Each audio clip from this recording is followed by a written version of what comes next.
Welcome everybody to Talking Torah, and we are excited to be able to share with you some thoughts based on this Shabbat's Torah reading of Chaye Sarah. And the Torah reading, as you'll hear in a moment before we make a little bit of a commercial announcement, it leads with the death of Sarah Imenu, Sarah our matriarch. But before we get there, Tuesday night, ladies and gentlemen, here at the Merrick Jewish Centre, this is must-see presentation. David Harris, who is the executive director of the American Jewish Committee, and I think perhaps, one of the most important men on the Jewish scene throughout the world, extraordinarily articulate, a man with experience that we're going to want to hear about in terms of representing the Jewish community in some of the most difficult areas of this world.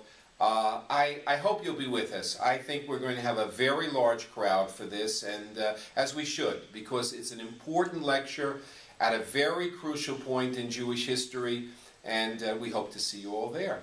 So how about we get into the Torah reading? Okay, let's do it. So Chaye Sarah.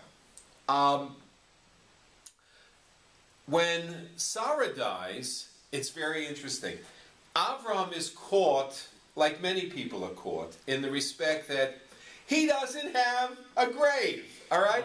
Now, he's 175. Yeah, you would have thought you could have done some advanced Maybe planning. he would have gone to Beth Moses, or New Montefiore, Beth David. She's 127. I mean, I understand procrastination. Yeah, but at some point, you gotta buy a grave. Yeah. So, anyway, he goes, he figures out where he wants the grave for Sarah and for himself ultimately to be.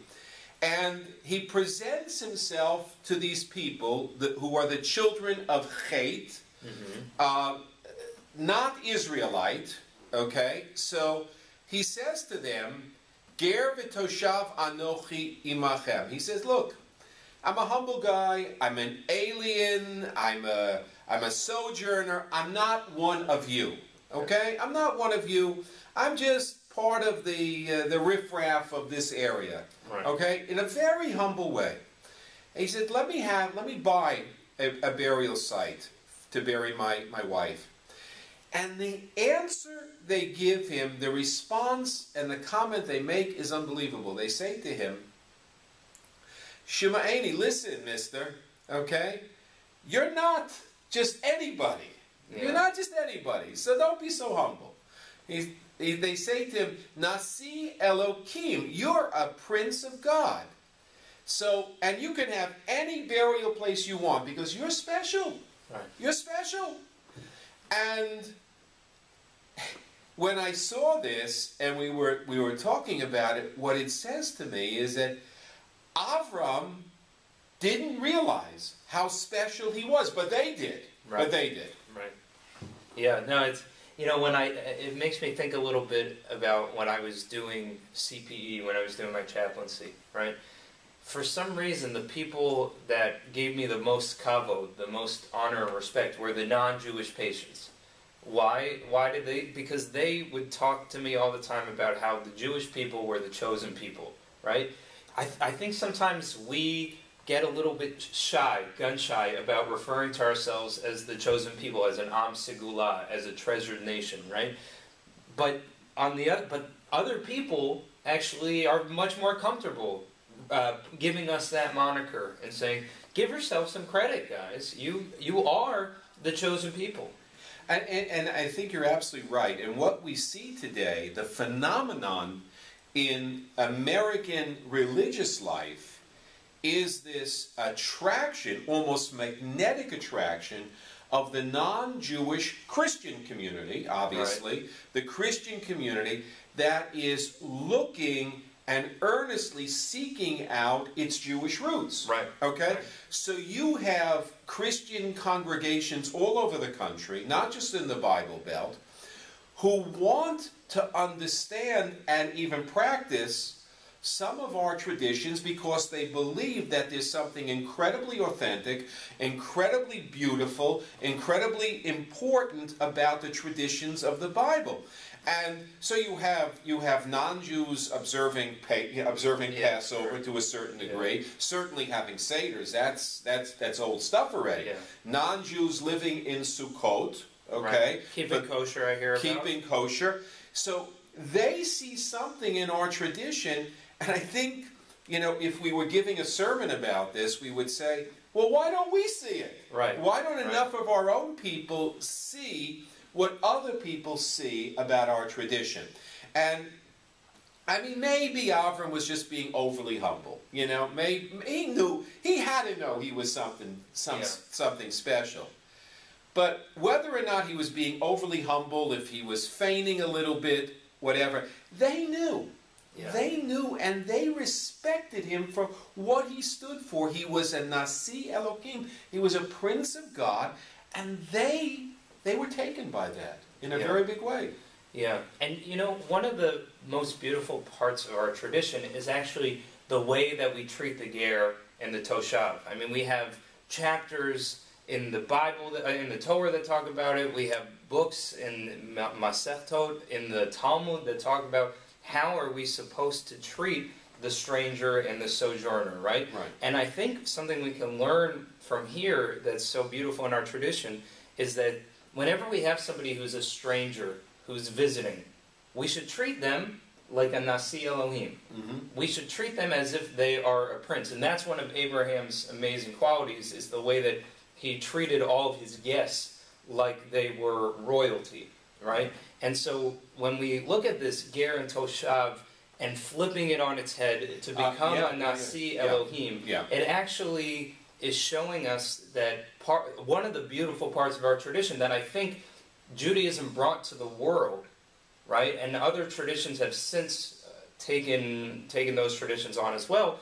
But what Judaism really brought to the world is that people who are different than us, and people who are visiting, and people who are not of our ilk per se, are still people of God, are still created b'tselem Elohim, and still deserve to be treated as such. Yeah, when we travel, and we wind up in a synagogue or a Jewish community, before people even know I'm a rabbi, right? Because I don't lead with, I'm the rabbi. I'm Rabbi Klein. Merrick Jewish Centre, okay? Yeah. I don't lead with that. I'm sure you don't either. Well, it's newer for me. But anyway, what you find is this incredible embrace wherever you go within the Jewish community, for sure. I remember one of the most beautiful experiences I ever had goes back to about 1970. And I was visiting, I was in my junior year in Israel, and we were visiting the town of Sderot, which has always, after that visit, remained always very important to me. And I went to shul there on Shabbat, and it was a poor little shul, and the people were poor immigrants. And, I came in, I was a college student, and, I actually had long hair at the time, really long hair. Betty has the pictures to prove it. I don't know what that's like. Okay, and when I walked up to people to say Shabbat Shalom, they have a custom where you shake your hand and then they go to kiss your hand. Yeah. And I'm a college student, coming from the United States. I don't think very much of myself at that point, right? But they go and kiss my hand as if I am something special. Yeah. But I noticed it wasn't just me. They were kissing each other's hand. Yeah. So there is this idea of the embrace, certainly, of the stranger. Who was I? Yeah. And I think that's an important takeaway from this Torah reading as well. Yeah, absolutely. Well, this is really great stuff about this week's Parsha. I love this whole notion of Nasi Elohim, of understanding who we are better through other people's eyes, and understanding our own value as human beings, and particularly as Jews. Today with Chaye Sarah, marks the 1-year anniversary of Talking Torah. I knew it was a special Yes, day. it is. I felt it when I woke up this morning. Exactly. With Chayei Sarah was the first time that you and I did Talking Torah, about a year ago. And since then, I did a little bit of research. Since then, we've had 26 episodes of Talking Torah that have accumulated about... That was because I was on sabbatical. Well, the views, Right, okay. The views, you weren't in all of them. That's right. But we've had 26 episodes, 2,792 individual views, okay? Now, that doesn't mean that 2,792 people watch every time. There obviously are repeats. Well, we need that number to be bumped up significantly. Let's bump up. But I do want to tell you this. I was talking this week, just coincidentally, with two members of our congregation who, for a variety of reasons, rarely get into the synagogue on Shabbat. And, they have their own issues, whatever, and we understand that. And both of them said, I enjoy watching Talking Torah. Yeah. And they, said, I can't get there on Shabbat, but it means I always look forward to Talking Torah. So if you're one of those, we appreciate that, and we're glad that you have a few moments with us, at least in this setting. That's great. Yeah. 26 episodes ago, we were just experimenting to see how it would go, and it is going well. Thanks to all of you for watching, and I look forward to many, many more episodes of Talking Torah together, and we'll keep turning the Torah over and over again, learning new elements of it. So thank you for that, and thank you to everybody for watching. We'll wish you a Shabbat Shalom and a Lehitraot. Shabbat Shalom, everybody. Lehitraot.